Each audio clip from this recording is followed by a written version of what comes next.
پے در پے جو ہے اس دنیا سے کوچ کر گئے، اور ابھی بھی ہمیں اکثر کبھی کہاں سے خبر آتی ہے، کبھی کہاں سے کہ ایک عالم دین جو ہے وہ اللہ کو پیارا ہو گیا۔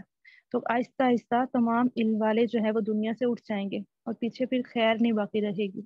اور حرج کہتے ہیں قتل کا عام ہو جانا، حرج قتل کو کہتے ہیں، اور آج آپ دیکھیں جسے دشمنی ہوتی ہے وہ دوسرے کو قتل کر دیتا ہے، فائر مارتا ہے، اور دوسرے کی زندگی جو ہے وہ تمام کر دیتا ہے۔ قیامت کے قریب قرآن و حدیث پڑھا اور پڑھایا جائے گا لیکن عمل نہیں ہوگا۔ اللہ اکبر۔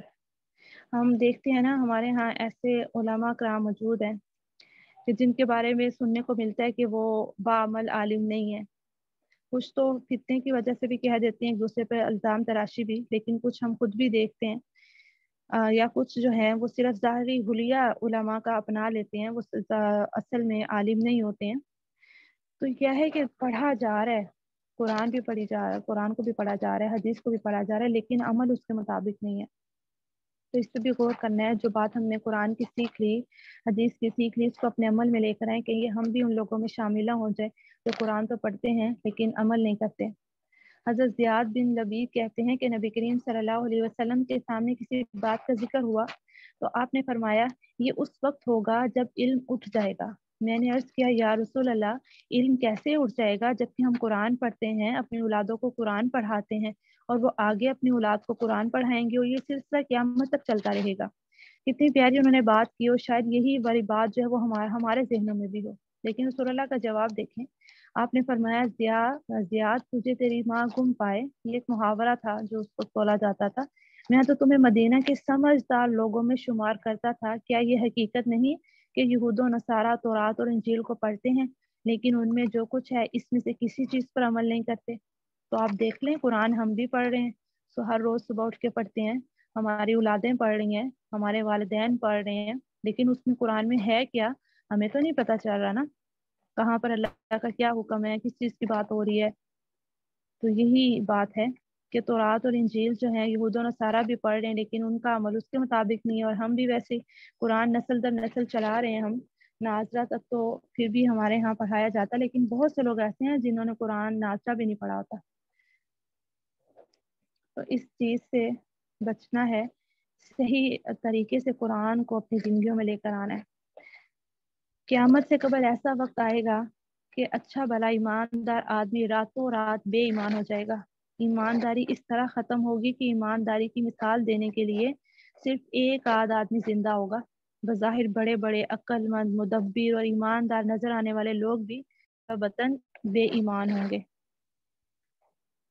قرب قیامت کے قریب جھوٹی گواہیاں عام ہوں گی، سچی گواہی دینے والا کوئی نہ ہوگا۔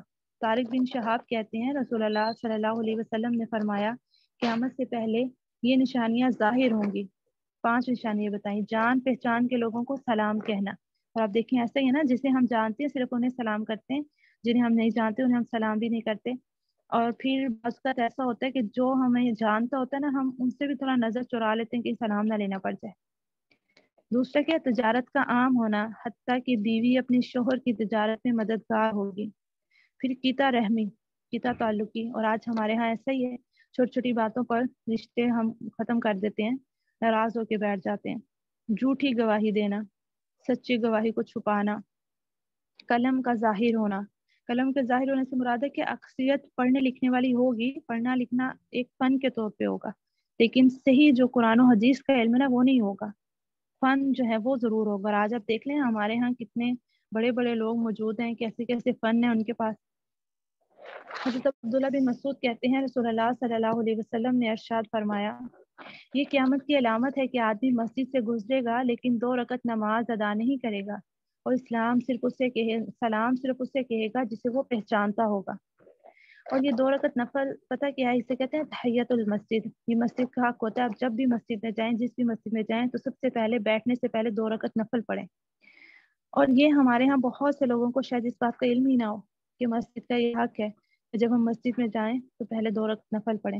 آپ میں سے بھی کچھ لوگ تراویح نماز پڑھنے جاتے ہوں گے، تو آپ کل سے آپ کیا کریں گے، سب سے پہلے جائیں گے، جا کے بیٹھ کے سانس لینے کی بجائے 2 رکعت نفل پڑھیں گے، پھر بیٹھیں گے، اور اس کے بعد سنتیں آپ نے پڑھنی ہیں یا فرضوں کی جماعت ہوگی۔ لیکن سب سے پہلے جو حق ہے وہ 2 رکعت نفل ہے۔ یہ جیسے جمعہ پڑھنے کے لیے کچھ خواتین جاتی ہیں مساجد میں، جاتے ہی سب سے پہلے 2 رکعت نفل پڑھیں۔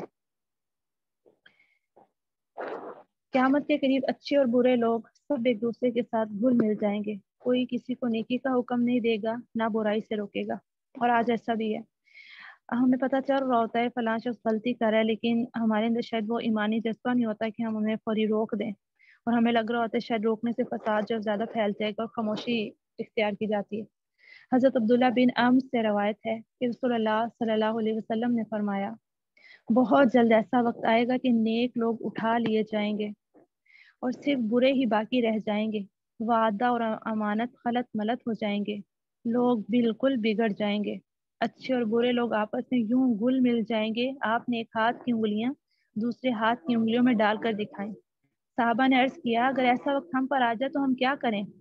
آپ نے فرمایا، جسے نیکی سمجھو اس پر عمل کرنا، جسے برا سمجھو اسے چھوڑ دینا، اور اس وقت اپنے قابل اعتماد لوگوں کے پاس چلے جانا اور دوسروں کو ان کے حال پر چھوڑ دینا۔ یعنی اتنا آ جائے گا کہ اپنا ایمان بچانا جب مشکل ہو جائے، پھر یہ صورتحال ہے کہ جو آپ کو اعتماد والے لوگ رکھتے ہیں، حق رکھ سکتے ہیں، ان کے قریب ہو جائیں تاکہ آپ اپنا ایمان بچا سکیں۔ حضرت ابو ہریرہ سے روایت ہے کہ رسول اللہ صلی اللہ علیہ وسلم نے فرمایا، جب امانت ضائع کی جائے اس وقت قیامت کا انتظار کرنا۔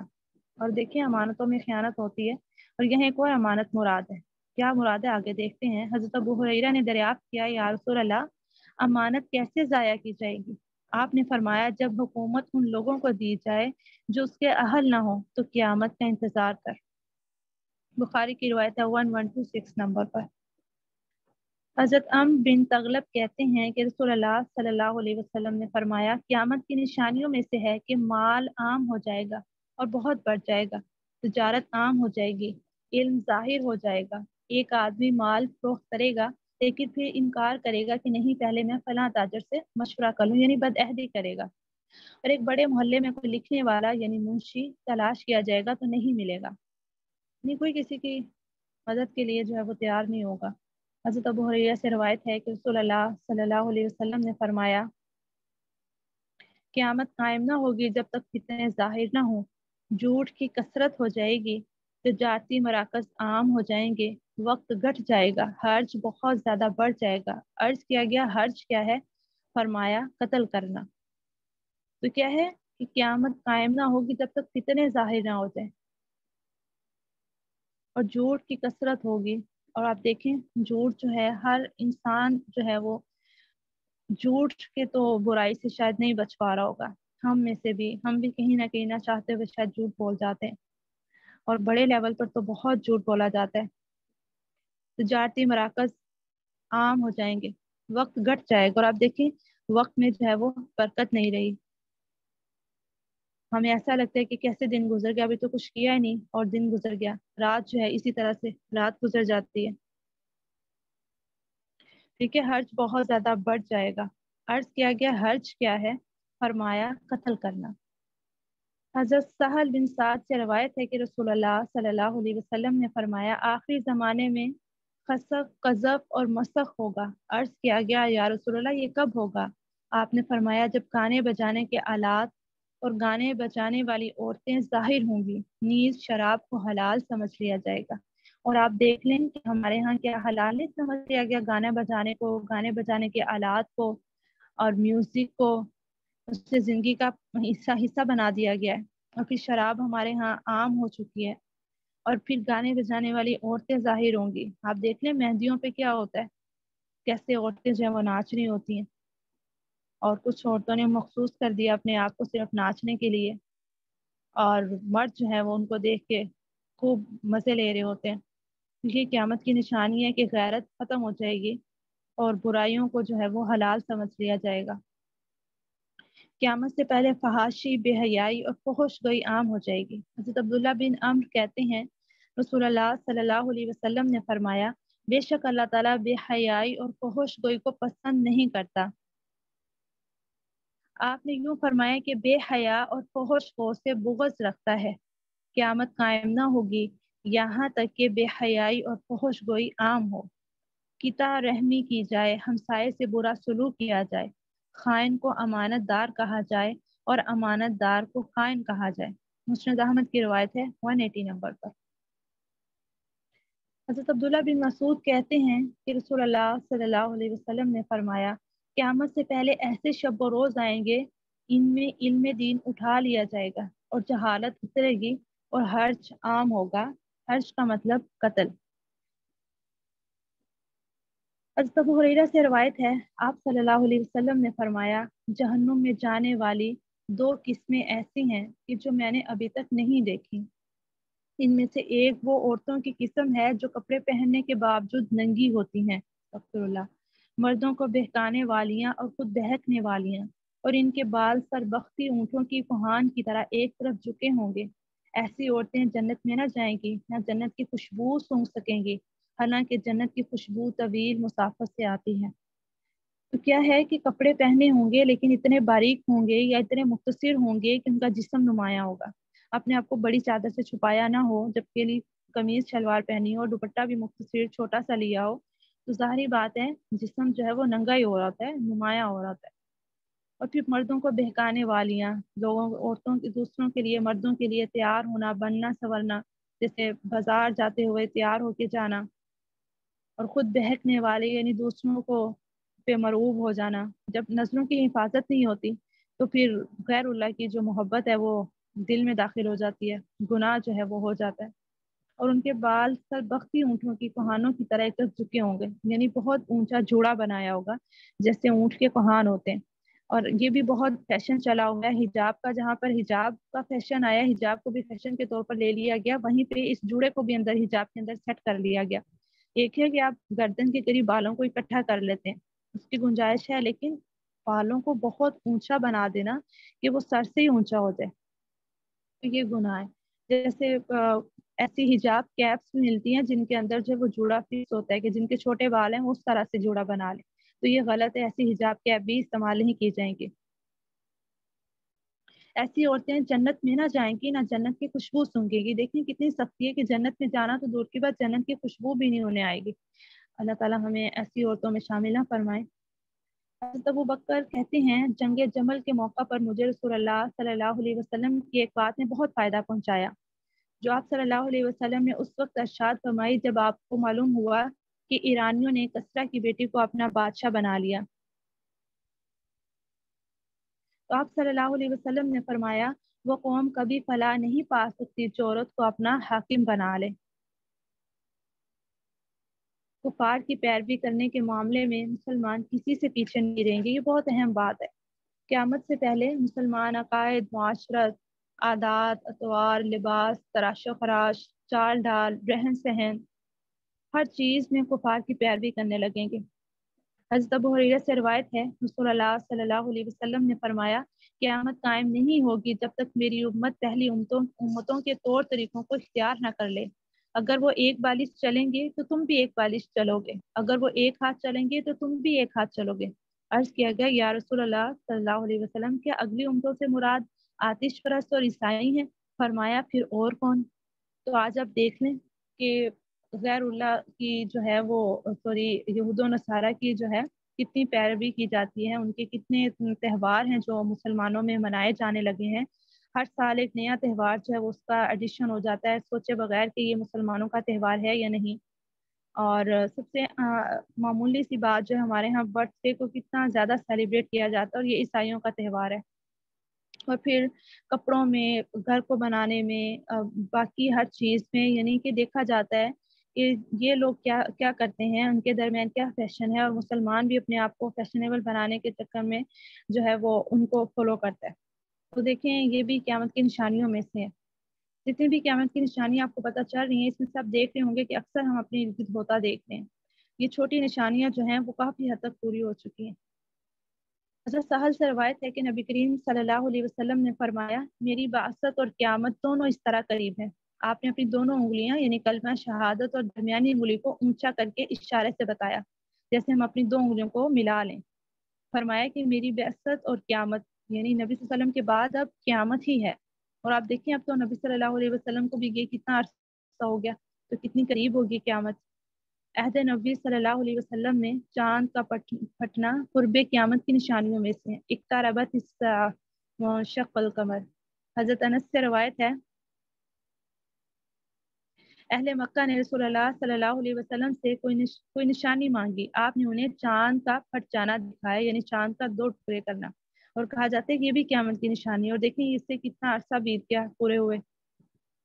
قیامت کے قریب علماء کی اموات کثرت سے ہوں گے، جاہل لوگ مفتی بن کر لوگوں کو گمراہ کریں گے، اور آج ہمارے ہاں ایسے مفتی موجود ہیں، ایسے چینلز موجود ہیں جو لوگوں کو گمراہ کر رہے ہیں، اور وہ اتنا اچھی گفتگو کرتے ہیں، ان کا بولنے کا طریقہ ہم سے کہیں اچھے ہوگا، اچھے الفاظ کا چناؤ ہے، اچھا ان کا حلیہ ہے کہ دیکھنے والا سمجھ ہی نہیں پاتا کہ یہ صحیح بات کر رہا ہے یا غلط بات کر رہا ہے۔ تو ایسے فتنے، یہ بھی فتنہ ہے کہ ہم ان لوگوں سے دین سیکھنے لگ جائیں جنہوں نے خود دین پڑھا ہی نہیں ہے، جو امت کو بھی بگاڑنے کے لیے اس مسند پر آ کر بیٹھے ہیں۔ تو اس کے لیے اس کا حل کیا ہے کہ آپ خود قرآن و حدیث کو سیکھ لیں۔ حضرت عبداللہ بن عمرو بن عاص کہتے ہیں، میں نے رسول اللہ کو فرماتے ہوئے سنا ہے، اللہ تعالیٰ دین کا علم بندوں سے چھین کر ختم نہیں کرے گا، بلکہ علماء کی موت سے علم دین ختم کر دے گا، حتیٰ کہ جب ایک عالم بھی نہیں بچے گا تو لوگ جاہلوں کو اپنا رہنما بنا لیں گے، ان سے مسئلے دریافت کیے جائیں گے، اور وہ بغیر علم کے فتوے دے کر خود بھی گمراہ ہوں گے اور لوگوں کو بھی گمراہ کریں گے۔ اللہ اکبر۔ اور آپ دیکھیں ہمارے ہاں ایسا ہوتا ہے کہ بعض اوقات کسی لڑکی نے، یا مردوں میں بھی شاید ایسا ہوتا ہو، انہوں نے صرف قرآن حفظ کیا ہوتا ہے، تو عورتیں جو ہے وہ ان سے مسئلے پوچھ رہی ہوتی ہیں، میں نے خود دیکھا ہے ایسا ہوتا، صرف سنی سنائی بات نہیں ہے، وہ ان سے مسئلے پوچھ رہی ہوتی ہیں، اور پھر جو حافظہ ہوتی ہیں انہوں نے تو صرف قرآن کو حفظ کیا ہے نا، اس نے ترجمہ تفسیر نہیں پڑھا ہوا، اس نے مسائل نہیں پڑھے ہوئے، لیکن وہ پھر کہتی ہیں کہ میری بےزتی نہ ہو جائے، اتنے لوگوں کے درمیان مجھ سے پوچھا ہے، تو پھر اس کے پاس جیسا علم ہوتا ہے وہ اس پہ جواب دے دیتی ہے، اور وہ عورت جا کر آگے بھی 2 لوگوں کو بتاتی ہیں کہ میں نے باجی سے پوچھا ہے۔ اب کون سی باجی تھی، ان کے پاس کتنا علم تھا، یہ تو نہیں کسی نے بھی پوچھنا۔ تو ایسی جو ہے اوتھینٹک بات نہیں ہوتی، ان اوتھینٹک بات ہوتی ہے، وہ کئی لوگوں تک پہنچ جاتی ہے۔ تو اس لیے جب بھی کچھ دریافت کرنا ہو، کوئی مسئلہ پوچھنا ہو، تو دیکھیں اگلا بندہ علم والا ہے بھی یا نہیں، اور وہ کیسی بات کا کیسا جواب دے رہا ہے، قرآن و حدیث کے مطابق جواب دے رہا ہے یا نہیں۔ حضرت ابو ہریرہ سے روایت ہے کہ نبی صلی اللہ علیہ وسلم نے فرمایا، قیامت سے پہلے مال اس قدر بڑھ جائے گا اور دولت اتنی عام ہو جائے گی کہ ایک آدمی اپنے مال کی زکوٰۃ لے کر نکلے گا لیکن اسے لینے والا کوئی نہیں ہوگا، اور سرزمین عرب سرسبز و شاداب چراگاہوں اور نہروں سے بھر جائے گی۔ قیامت سے قبل علم دین کی اتنی اشاعت ہوگی کہ دنیا کے کونا کونا میں اسلام پہنچ جائے گا۔ حضرت تمیم داری کہتے ہیں، میں نے رسول اللہ صلی اللہ علیہ وسلم کو فرماتے ہوئے سنا ہے، اسلام وہاں تک پہنچے گا جہاں تک گردش لیل و نہار پہنچتی ہے۔ اللہ تعالیٰ کوئی مٹی کا گھر یا خیمہ ایسا نہیں چھوڑے گا جہاں یہ دین داخل نہ ہو۔ یہ دین عزت والوں کی عزت میں اضافہ کرے گا اور ذلیل لوگوں کی ذلت میں اضافہ کرے گا۔ اللہ تعالیٰ اسلام کے ساتھ عزت والوں اور اس کے ماننے والوں کو عزت دے گا، اور ذلیل لوگوں کو اللہ تعالیٰ کفر کے ساتھ ذلیل کر دے گا۔ یہ قیامت کے بہت قریب جا کے ہوگا، جب موسیٰ علیہ السلام بھی آئیں گے اور وہ بھی دین کی تبلیغ کریں گے، تو صرف پھر مسلمان باقی رہ جائیں گے اور خیر والے لوگ باقی رہ جائیں گے، اور یہ چیزیں آہستہ آہستہ ایک کے بعد ایک ہوں گی۔ قیامت سے قبل عورتوں کی اتنی کثرت ہوگی کہ 40 50 عورتوں کی کفالت کے لیے صرف ایک مرد ہوگا۔ حضرت ابو موسیٰ سے روایت ہے کہ رسول اللہ صلی اللہ علیہ وسلم نے فرمایا، لوگوں پر ایک زمانہ ایسا آئے گا کہ آدمی سونے کا صدقہ لے کر نکلے گا لیکن اسے قبول کرنے والا کوئی نہیں ہوگا، اور ایک ایک مرد کے ساتھ 40 عورتیں ہوں گی جو اس کی پناہ حاصل کریں گی۔ یہ مردوں کی قلت اور عورتوں کی کثرت کے سبب ہوگا، اور آج ہم بھی اپنے ارد گرد دیکھیں، جب بھی اعلان ہوتے ہیں موسٹلی مردوں کے اعلان زیادہ سننے کو ملتے ہیں خواتین کی نسبت۔ قیامت کے قریب آبادیوں کے زمین میں دنسنے، شکلیں مسخ ہونے اور آسمان سے پتھر برسنے جیسے واقعات ہوں گے۔ حضرت عائشہ کہتی ہیں، رسول اللہ صلی اللہ علیہ وسلم نے فرمایا، اس امت کے آخری لوگوں میں زمین میں دنسنے، شکلیں مسخ ہونے اور آسمانوں سے پتھروں کی بارش برسنے کے واقعات ہوں گے۔ حضرت عائشہ نے عرض کیا، یا رسول اللہ صلی اللہ علیہ وسلم، کہ ہم نیک لوگوں کے ہوتے ہوئے ہلاک ہو جائیں گے؟ آپ نے فرمایا، ہاں، جب فسق و فجور غالب ہو جائے گا تو لوگ ہلاک ہو جائیں گے۔ اللہ ہمیں ایسے فتنوں کے دور سے بچائے۔ دریائے فرات سے سونے کا پہاڑ ظاہر ہوگا جسے حاصل کرنے کے لیے 99% لوگ قتل ہو جائیں گے۔ حضرت ابی بن کعب کہتے ہیں، میں نے رسول اللہ صلی اللہ علیہ وسلم کو فرماتے ہوئے سنا، ان قریب فرات میں ایک سونے کا پہاڑ نمودار ہوگا، لوگ جب سنیں گے اس طرف چل پڑیں گے، جو لوگ اس وقت فرات پر موجود ہوں گے وہ کہیں گے، اگر ہم نے لوگوں کو چھوڑ دیا تو وہ سارے کا سارا پہاڑ ہی لے جائیں گے، چنانچہ اس پر لڑائی ہوگی اور 99% لوگ مارے جائیں گے۔ مسلم کی روایت ہے 2220 نمبر پر کتاب الفتن۔ قیامت کے قریب ایماندار افراد اپنے ہی معاشرے اور ماحول میں اجنبی بن کر رہ جائیں گے۔ حضرت ابو ہریرہ کہتے ہیں رسول اللہ صلی اللہ علیہ وسلم نے فرمایا اسلام کی ابتدا بھی اجنبیت سے ہوئی اور آخری زمانے میں یہ اجنبیت ہی کی طرف لوٹ جائے گا، لہٰذا مبارک ہو اجنبی لوگوں کو، یعنی ایمانداروں کو، دین والوں کو۔ اور آپ دیکھیں ایسا ہی نہیں ہے جہاں کہیں داڑھی والا بیٹھا ہوتا ہے اس سے وہ اہمیت نہیں دی جا رہی ہوتی ہے اجنبی سا ایک کونے پر، یا جہاں کہیں حجاب والی بیٹھی ہوتی ہے، نقاب والی، شادی میں آپ دیکھ لیں تو اس کو الگ ہی نظروں سے دیکھا جا رہا ہوتا ہے اور اجنبی ہوتا جائے گا، کم ہوتا جائے گا۔ قیامت سے پہلے ایمان صرف مکہ اور مدینہ میں رہ جائے گا۔ حضرت عبداللہ بن عمر سے روایت ہے رسول اللہ صلی اللہ علیہ وسلم نے فرمایا اسلام شروع میں بھی اجنبی تھا اور دوبارہ اجنبی ہو جائے گا جیسا کہ ابتدا میں تھا، اور وہ سمٹ کر دونوں مسجدوں یعنی مسجد حرام اور مسجد نبوی میں جائے گا جیسے سانپ سمٹ کر اپنے بل میں چلا جاتا ہے۔ مسلم کی روایت ہے 131 نمبر پر۔ حضرت ابو ہریرہ سے روایت ہے کہ رسول اللہ صلی اللہ علیہ وسلم نے فرمایا یقیناً ایمان سمٹ کر اسی طرح مدینہ میں آ جائے گا جس طرح سانپ سمٹ کر اپنے بل میں چلا جاتا ہے۔ مسلم کی روایت ہے۔